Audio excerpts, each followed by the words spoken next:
Et bonjour à tous et bienvenue sur la vidéo où, comme je te l'avais dit déjà, on va aller analyser un petit peu le R20 concept. Parce que oui, j'avais fait une vidéo la semaine dernière, souviens-toi, mercredi dernier, où on parlait en fait de l'image, de qu'est-ce que ça pouvait être et tout.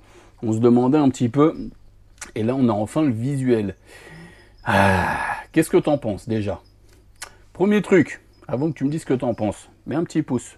Abonne-toi. Oui, toi, là. Abonne-toi. Allez, on regarde ça. Du coup, on a un boxeur imposant, style affirmé. Roster et grande classe, voici le R20 Concept. Style affirmé, ingénierie de haut niveau. Le R20 Concept est notre vision du roadster, un chef-d'œuvre unique autour d'une pièce maîtresse incomparable Big Boxer. Alors, si tu as déjà conduit une R18, tu sais que le fait que le moteur soit bas, ça ne gêne pas trop le poids. Il me semble de mémoire que rien que le moteur fait 110 kg. 110 kg, t'imagines un peu le poids du bordel. Une R18 classique comme moi j'ai, ça fait 340 kg, 350 on va dire à peu près comme ça. Donc tu te doutes bien qu'il nous enlève quelques parties, il t'enlève tout l'espèce d'énorme truc arrière, le garde-boue arrière. Elle est réduite, elle est rétrécie. Ouais, je pense que tu vas gagner du poids, mais alors, un roadster de ce gabarit-là, moi je suis un peu partagé entre plusieurs trucs. Je suis un peu dubitatif dans le sens où je m'attendais à un truc un peu plus extrême peut-être. Tu sais, un pneu vachement plus large en fait. Le pneu arrière vachement plus large, c'est un truc genre vraiment où quand tu la vois, tu sais, t'as l'impression que c'est un monstre. Et en fait là, oui, il y a un énorme moteur dessus, c'est la simplicité. Hein. J'aime beaucoup le concept, un énorme moteur, un réservoir qui a l'air assez conséquent. On dirait le réservoir de la R12. On en reparlera un peu dessus, et on ira regarder un petit peu ce qu'il y a à gauche à droite. Mais ça me laisse un peu perplexe. Hein. Il nous parle de dire R20 concept pour 2 litres. Pour avoir passé le moteur en un 2 litres. Il faut parler maintenant aussi de choses en fait qui sont concrètes. On avait déjà parlé dans la précédente vidéo que la R18 n'était pas des plus rentables parce qu'ils n'en vendaient pas non plus énormément. Ce qu'ils veulent surtout, c'est pouvoir vendre plus de pièces sans pour autant devoir refaire des réalisages, etc., etc. Donc je pense que différentes pièces qu'on va pouvoir voir à gauche à droite sur la version définitive, hein, je dis bien la version définitive, pas celle-ci, vont être plus normalisées. C'est-à-dire, à mon avis, à mon humble avis, le 2000 cm3 que tu vois pour faire parler restera à 1800 cm3. Ils vont pas se faire chier à réaliser le moteur pour passer en 2000 cm3. Ça me paraît plutôt évident. Le phare pourra rester comme ça, ou reprendre celui de la R18 normale, qui est très très bien. Hein. Moi, le phare de la R18, je le trouve très joli. Ça me dérange pas du tout. La fourche, je pense qu'ils vont pas trop se faire chier. Et là, on va commencer à les regarder un peu à gauche, à droite. Si tu regardes, tu vois toute la gamme R90. Elles ont toutes la même fourche à peu près. Et on dirait bien une fourche comme ça. Je pense qu'ils vont pas partir sur des trucs haut de gamme de fou parce que ils savent très bien que ça va être une moto qui va être assez lourde. Et donc, ça va pas être pour des mecs qui vont vouloir rouler comme des fous. Ça va être des gens qui vont vouloir avoir quelque chose qui accélère fort, qui est dynamique, qui va freiner relativement bien, mais c'est pas pour ça que on va avoir besoin de beaucoup de technologie. Donc pour moi, et tu me diras en commentaire ce que tu en penses, à mon avis, ils vont partir plus sur des roues à bâton un peu plus façon R12 avec la fourche peut-être de la R18 normale, tu vois. On a perdu le micro. Donc peut-être ouais, peut-être plus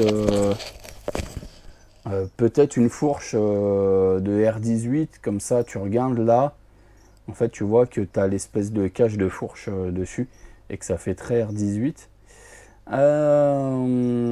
Déjà ce qu'il faut que tu te dises en plus, c'est que t'as pas de clignot, t'as pas de support de plaque, t'as rien du tout.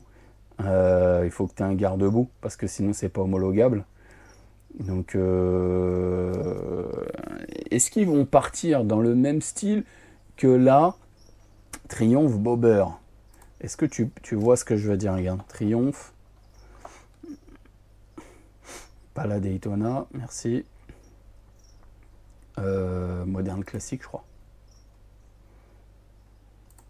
Tac.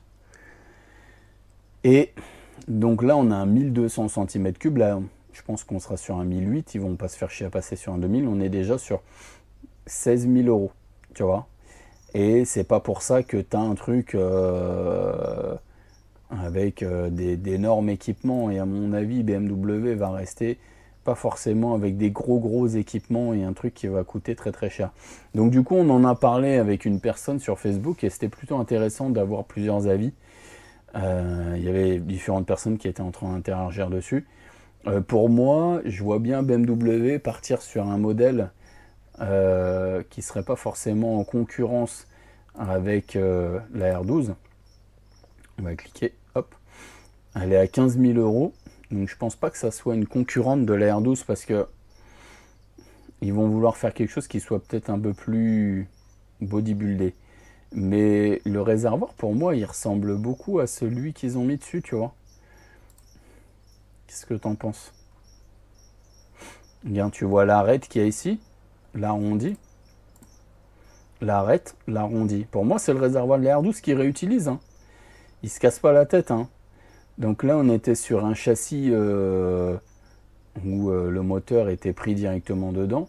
Alors que là, on voit bien, le châssis n'est pas du tout le même. Hein. Attends, j'essaie de trouver une photo où peut-être on voit un peu mieux. On dirait plus en fait le châssis comme le châssis de la R18. Hein. On dirait, tu vois, regarde le cadre du châssis de la R18. Mais en fait, ils ont greffé directement d'autres choses. Ils ont greffé directement d'autres choses. Hein. Je pense que ça serait faisable parce que tu vois, la R18, comme ça, elle est à 21 000 euros. Mais tu as beaucoup de métal dessus. C'est une moto qui a besoin de beaucoup de finition. Pour moi, ça me paraîtrait cohérent qu'ils puissent la sortir avec un prix qui soit vraiment compétitif, dans le sens où je la vois à moins de 20 000 euros. Mais le mec à qui je parlais me disait, pour moi, jamais de la vie ils vont sortir ça, puisque tu vois que... Donc moi, je partais de la R12. Mais lui, il me dit, regarde, R12 90. Et là, regarde, 18 000 euros. Mais est-ce qu'on va avoir des étriers définitifs en mode étrier Brembo et tout? Déjà, tu vois, je pense qu'ils vont partir plus sur un délire un peu comme ça, sur le truc définitif, mais avec le gros moteur. Un autre cadre, ou double selle suspendue, pas comme ça, mais on pourrait imaginer avec un support de plaque comme ça. Et tu vois, tu as des images, en fait, quand tu reprends ça, tu sais à peu près à quoi elle va ressembler. Ils vont faire ça, mais en beaucoup plus gros. Hein. Maintenant, lui, il me disait, tu vois, une R12 90 comme ça, c'est 18 000 euros. Oui, mais ça, c'est la plus grosse version. Moi, je pense qu'il ne sortira pas une grosse version comme ça. Mais pourquoi pas? Imaginons, il part sur un gros délire comme ça. Et lui, il me dit, à mon avis, s'ils te mettent des bons équipements, plus le moteur, etc., ils vont être dans les 26 000 euros. Je ne sais pas du tout ce que tu en penses. N'hésite pas à me dire en commentaire, justement, plutôt 18. Partir sur une fourchette plus basse, qui reste une moto très chère hein, quand même, hein, puisque 18 000 euros pour un gros moteur 1800 cm3, un espèce de roadster qui va être pâteau parce que on parle de au moins 280 kg facile. Hein, donc un gros roadster pâteau qui va aller mettre 18, 20, 25 000 euros là-dedans. Je sais pas du tout. Je sais pas si toi, tu serais prêt à investir dedans. Moi, je trouve que la gueule est vraiment, vraiment fun. Mais maintenant, jamais de la vie à 25 000 euros, quoi. Quand tu regardes, tiens, regarde, on va comparer vite fait avec Triumph. La Rocket 3, tu vois, 26 000 euros. Là, tu as un 2,5 litres. Enfin, c'est un bras aussi, un monobras. Ah, peut-être qu'ils peuvent nous sortir un monobras aussi. Peut-être qu'ils pourraient nous sortir un monobras. Ça pourrait sortir comme ça. Hein. Ils ont des motos en monobras chez BM. Ça pourrait être stylé. Mais je pense que c'est pas faisable pour un truc. Je viens d'y penser. Le cardan, il est du côté où il n'y a rien, tu vois, de ce côté-là. Donc ils pourront pas faire ça. Mais ouais, dis-moi en commentaire ce que t'en penses. Plutôt 18, 26, plutôt 250, 280 kg. Je te rappelle qu'une R18 normale, c'est 350 kg. Ouais, je me demande bien ce qu'ils vont faire. Est-ce que tu l'achèterais aussi? N'hésite pas à me dire tout ça en commentaire. On se retrouve très vite pour d'autres vidéos. Et on se dit à très bientôt. Ciao, ciao.